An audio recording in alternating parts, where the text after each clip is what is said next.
जनक की टोट कहीं ना कहीं अनिरुद्ध को और ज्यादा ही बुरा बना देती है, लेकिन घर वाले चाहते हैं कि जनक एक एग्रीमेंट साइन करे उससे तलाक लेने की, और चीजें जो कॉम्प्लिकेटेड बनती है ना गुडुलो, सच में ये और ज्यादा ही बेहतरीन हो जाती है। क्योंकि जब अनिरुद्ध को लगता है कि नहीं सब कुछ सॉर्ट आउट हो सकता है, और वैसे भी जनक को चीजें अब थोड़ी सी समझ में आने लगती है कि कुछ तो गड़बड़ है। यहाँ पे जो भी इसके फ्रेंड्स है ये बहुत अजीब तरीके से बात कर रहे होते हैं। अब यहाँ पे कैसे तो एग्जाम दे देते हैं। हालांकि अनिरुद्ध बहुत परेशान होता है, खाने की सारी चीजें भी लेकर के आता है, लेकिन जैसे ही एग्जाम हॉल के बाहर ये निकलती है तो वहाँ पे ना चाहते हुए सारी बातों को बता देता है राहुल की, हाँ मैं तुमसे प्यार करता हूँ और शादी मैं तुमसे करना चाहता हूँ, और हाँ मुझे पता है कि तुम भी मुझसे प्यार करती हो, मुझे ये सर जी ने बताया। अब यहाँ पे जैसे वो बातें सुनते हैं ना तो उसके पैरों से जमीन खिसक जाती है कि ये कैसे हो सकता है, मैंने भला ऐसी कभी बातें की ही नहीं है। वो साफ साफ बताते थे कि देखो मैं तुमसे प्यार तो करते हूँ, लेकिन एक दोस्त के नाते मैं तुमसे शादी नहीं करने वाली। और वो बहुत गुस्सा करती है कि मेरी जिंदगी के फैसले वो बार बार ऐसा क्यों ले रही है, क्या मैं उनको इतनी गोल्डिगर लगती हूँ या फिर मैं उनको बस शादी के लिए हवसी लगती हूँ। वो बहुत गुस्सा करती है, वो यहाँ से बिना बताए निकल जाती है। अनिरुद्ध को भी पता नहीं होता कि ये है कहाँ पे। पुलिस वाले सब छानबीन करने लगते हैं, पता चलता है कि राहुल भी घर से निकल चुका है। ये जब राहुल को फोन करता है तो साफ बोल देता है कि मेरे पास दोबारा फोन मत करना। बहुत गुस्सा होता है वो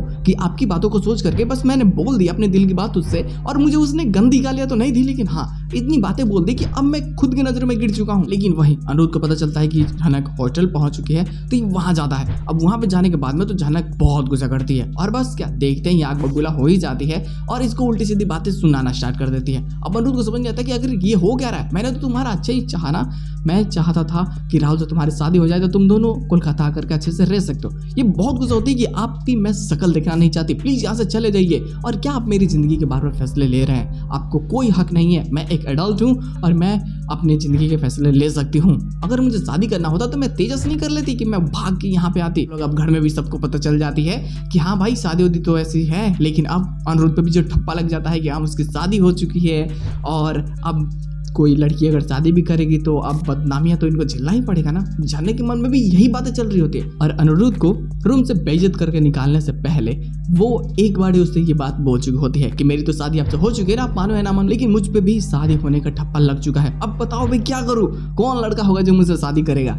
ये बातें सुनने के बाद अनिरुद्ध को लगता है कि यार अब मैं क्या करूं, मेरे पास कोई दूसरा ऑप्शन भी नहीं है। ये ठप्पा तो भाई मुझ पर भी तो लग चुका है ना, ये इल्जाम मुझे भी लगेगा कि मैंने एक लड़की को धोखा दिया है, और अब इसे समझ में आता नहीं। अब बेचारा बहुत परेशान होता है, फिर यहाँ से निकलने का फैसला कर लेता है। और आगे तुम्हें पता है कि भाई क्या क्या बवाल होने वाला है, तमाशा तो क्रिएट होगा ही गुडो लोग, जो बवाल नेक्स्ट लेवल जाने वाले हैं। बस ये प्लॉट जल्दी से खत्म हो, नहीं तो ये हाल रहा तो बस गालियां देने स्टार्ट कर ही देंगे सभी लोग।